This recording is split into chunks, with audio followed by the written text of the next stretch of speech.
Las sanciones civiles de ineficacia e invalidez. Generalidades que vamos a ver aquí.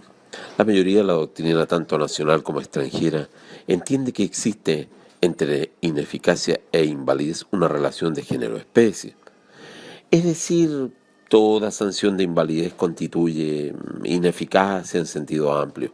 Por ello, las sanciones de ineficacia se dividirán en este esquema que diseñamos en sanciones de invalidez y de invalidez y de ineficacia en sentido estricto. Entre sanción e invalidez, entre sanción de invalidez y sanción de ineficacia de los actos jurídicos, hay dos fenómenos que nunca resulta bueno relacionar, pero vamos a tratar de intentar hacerlo. Las sanciones de ineficacia son sanciones civiles que se presentan ya cuando el acto jurídico no nace válido a la vida del derecho, luego no produce sus efectos por cualquier razón que no esté vinculada a la invalidez del mismo, es decir, a la inobservancia de requisitos que las leyes prescriben. En otras palabras, el acto jurídico válido queda sin efecto por un hecho posterior que no mira los requisitos de validez o existencia del mismo. El acto nace sano, pero se vicia en el camino. ¿Ya? Como digo, esto está en relación a las sanciones de ineficacia. Ahora, las sanciones de invalidez, en cambio, son sanciones civiles que dejan sin efecto el acto o contrato, como consecuencia de un vicio con el cual nació dicho acto a la vida del derecho. Es decir, el acto nació viciado y a poco andar, quedó sin efecto como consecuencia del vicio originario. El acto se vicia de invalidez por no haberse observado en su nacimiento las formalidades legales.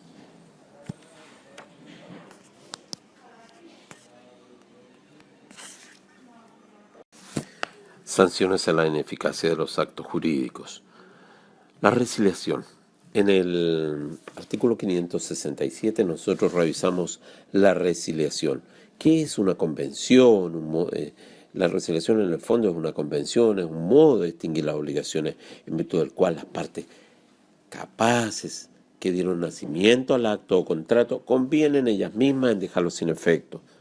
Como se aprecia, el contrato es válido, nace a la vida del derecho. Lo que sucede es que las partes se arrepienten, entre comillas, y dejan sin efecto las obligaciones que de él nacían.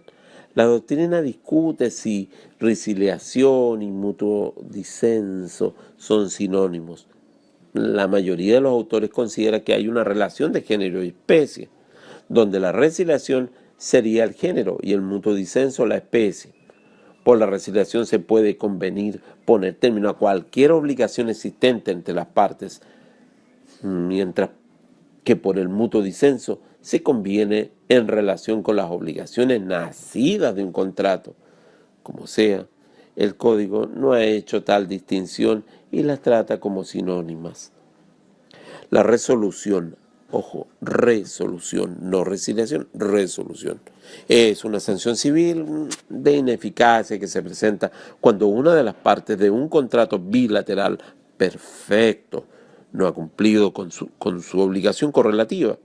Nosotros esto lo vimos en otros videos y lo vamos a seguir viendo cuando veamos las obligaciones. En los videos de obligaciones nosotros vamos ampliando en estas ideas. En este caso, habiendo una parte, la otra parte cumplido o encontrándose ya a cumplir, se le faculta a esta para pedir al juez que resuelva o deje sin efecto el contrato.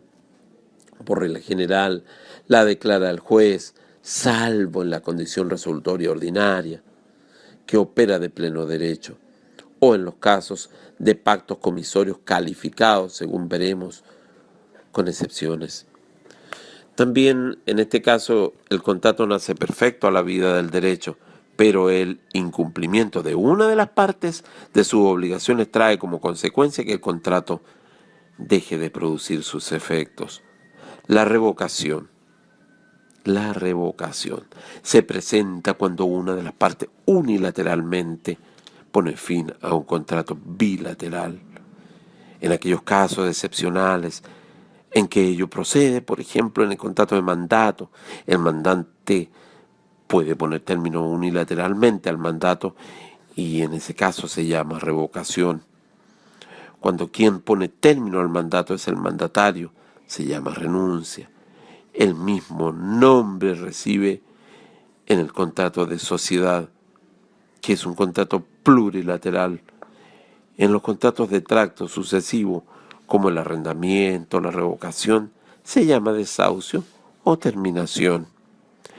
Como digo, esto es la revocación, que se presenta cuando una de las partes unilateralmente pone fin a un contrato bilateral. Ahora, la inoponibilidad es una sanción civil de ineficacia que se verifica cuando un acto jurídico, no obstante su validez, no produce efectos respecto de ciertas personas por determinadas causas. Por ejemplo, en el contrato de compraventa de cosa ajena, el contrato es válido entre vendedor y comprador, pero le es inoponible al dueño de la cosa, por cuanto éste no ha consentido a la venta de lo suyo. Con esto terminamos las sanciones de ineficacia de los actos jurídicos. Ineficacia. Luego tenemos las sanciones de invalidez de los actos jurídicos. Las sanciones de invalidez, en cambio, son sanciones civiles, por cuya virtud el acto jurídico celebrado, omitiendo algún requisito de existencia o validez, o no produce efectos o deja de producirlos.